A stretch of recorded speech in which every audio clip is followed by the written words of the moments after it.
तो ही न करना बसेरा, पग बढ़ाओ न जाए अंधेरा, पग बढ़ाओ न जाए अंधेरा, पग बढ़ाओ न जाए अंधेरा।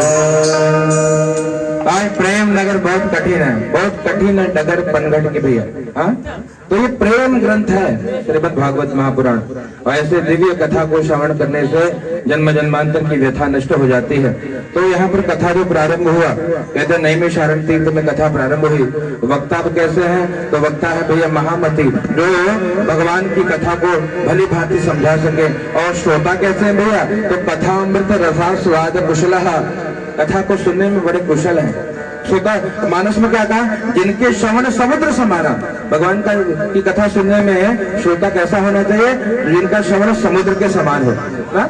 समुद्र के समान मतलब समुद्र में जितने भी सिमट सिमट जल नदी है भरावा, जितने भी नदियों के जल समुद्र में जाते हैं भैया, लेकिन कभी समुद्र भरता नहीं है। ठीक उसी प्रकार आपका हमारा जो कान है वो समुद्र के समान हो, और भगवान की कथा सुनकर कभी तृप्त न हो।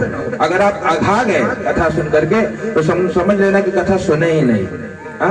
इसलिए कभी भगवान की कथा समाप्त नहीं होती, भगवान की कथा तो भैया विश्राम लेती है।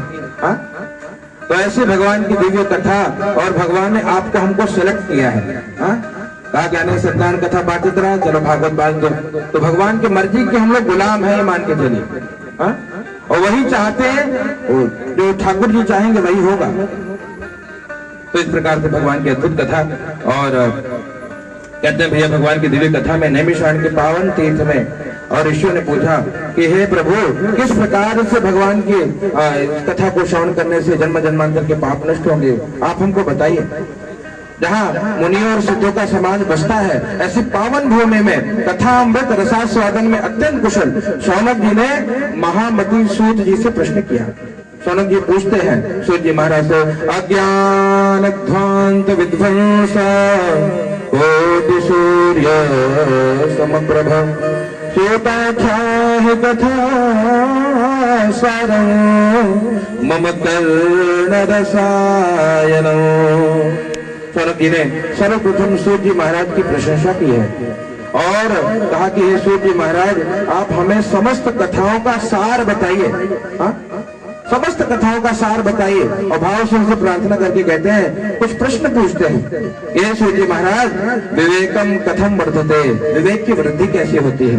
विवेक आखिर होता क्या है और बढ़ेगा कैसे?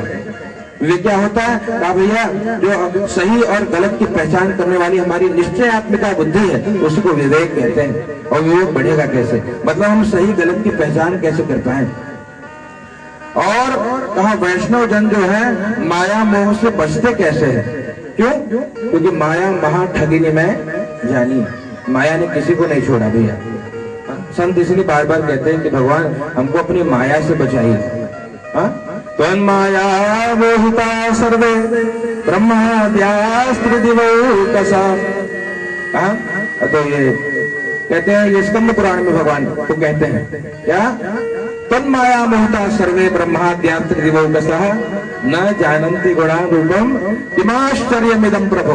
हे भगवान, आपकी माया से ब्रह्मा आदि देवता भी मोहित हो जाते हैं, तो हम आपको कैसे जान पाएंगे? हम तो मूढ़ है। तो वैष्णव जन कैसे माया मोह से बचते हैं, हमको बताइए। और कहते हैं भैया, इस घोर कलिकाल में आसुरी स्वभाव को प्राप्त कर चुके जो मनुष्य है, उनकी शुद्धि कैसे होती है? इनका स्वभाव ही आसुरी है। कुछ लोग होते हैं ना, हमारे कहते हैं वो जो लातों के भूत है, वो बातों से नहीं समझते, उनको कितना समझाओ वो उनका स्वभाव ही आसुरी हो गया, तो आपकी बात सुनने वाले नहीं है। फिर वो ऐसे ग्रंथों को नष्ट करेंगे, योग को नष्ट करेंगे, यज्ञ को नष्ट करेंगे। कहा वो राक्षस योग तो कहीं गए नहीं है, इसी कलिकाल में मिलेंगे। जो ग्रंथों को फाड़ रहे हैं उनको राक्षस ही मान के चलिए, वो जीते जी मुर्दा है। और भगवान ने उनकी बुद्धि को शुद्ध करे, यही माता से प्रार्थना कि कहा याद रखना, अगर आपकी हमारी बुद्धि शुद्ध होगी तब जाकर के हमको हर जगह सर्वत्र शुद्ध दर्शन होगा।